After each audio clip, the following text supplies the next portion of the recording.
नमस्कार, आप देख रहे हैं फैक्ट नाउ की फैक्ट खबर। आपको पता होगा पिछले हफ्ते केंद्र की सरकार ने सेना में भर्ती के लिए अग्निपथ योजना का प्रस्ताव लेकर आई थी, लेकिन इस योजना का पूरे देश में अभ्यर्थी विरोध कर रहे हैं। इस योजना को केंद्र के सत्तारूढ़ नेताओं ने बहुत समझाने की कोशिश की, पर युवा 4 साल के कार्यकाल को समझ नहीं पाया। उसने विरोध करना शुरू कर दिया। विरोध के दौरान युवाओं का ये आंदोलन हिंसक हो गया। बिहार और यूपी समेत देश के कई राज्यों में सरकारी संपत्तियों को नुकसान पहुंचाया गया, जिसमें रेलवे को सबसे ज्यादा नुकसान उठाना पड़ा। ऐसा कई बार हो चुका है, जब भी कोई आंदोलन होता है, अगर वो उग्र हो जाता है तो पहला निशाना रेल संपत्ति बनाई जाती है। ट्रेनों को आग लगा दी जाती है और हर ट्रेन अपनी बदहाली पर आंसू बहाती हुई नजर आती है। जब भी भीड़ उग्र होती है तो उसे जलाने से पहले ये जरूर सोच लेना चाहिए कि ये हमारी ही संपत्ति है, हमने भी इसमें धन लगाया है। युवा स्टेशन में तोड़फोड़ करके ये आग लगाकर अपनी ही संपत्ति को नुकसान पहुंचाते हैं, जबकि देश का हर नेता शांति बनाए रखने की अपील करता है। आंदोलन के समर्थन करने वाली सोनिया गांधी ने युवाओं से शांति बनाए रखने की अपील की थी।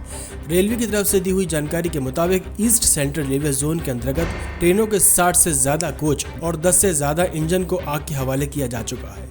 इस तोड़फोड़ से सिर्फ बिहार के अंदर 200 करोड़ से ज्यादा रुपए का नुकसान हो चुका है। एक ट्रेन को बनाने में जो लागत आती है उसका आप अनुमान नहीं लगा सकते, यानी तकरीबन 1 करोड़ से ऊपर का खर्च आता है, लेकिन आग लगाने के बाद वही चीज लोहे के भाव बिकती है। विक्रमशिला एक्सप्रेस, जिसको बनाने का खर्च बहुत आया था, ये ट्रेन 23 कोच की थी।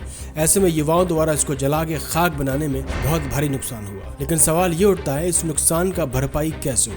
हर आंदोलनकारी या उग्र भीड़ ऐसा करती है तो सजा का क्या प्रावधान होगा? हालांकि अगर कोई संपत्ति को नुकसान पहुंचाता है तो उसका निवारण 1984 बना हुआ है। इस कानून के तहत दोषी पाए जाने की सूरत में 5 साल की सजा और किसी विस्फोटक पदार्थ से जलाने पर 10 साल की सजा हो सकती है। आपको बता दें कि आखिर इस योजना के चलते अभी तक रेलवे को इस आंदोलन के दौरान रेलवे परिसंपत्तियों को अब तक 600 करोड़ रुपए से ज्यादा का नुकसान हो चुका है। अधिकारियों के अनुमान के मुताबिक सभी जोन की रिपोर्ट आने पर 1000 करोड़ तक का नुकसान सामने आ सकता है। अब नुकसान हुआ है, इसमें दो राय नहीं है, चाहे अग्निपथ योजना को लेकर बवाल हुआ हो या नुपुर शर्मा के बयान को लेकर हंगामा हुआ हो। इस परिस्थिति में दोनों से निपटना है। कहीं पत्थरबाजी से भी लोगों को नुकसान हुआ तो कहीं आग की लपटों में किसी की भावनाओं को ठेस पहुंचाया गया। अब सरकार किस नजरिए से देखती है, ये भी एक बड़ा सवाल है। देखते रहिए फैक्ट नाउ फैक्ट खबर।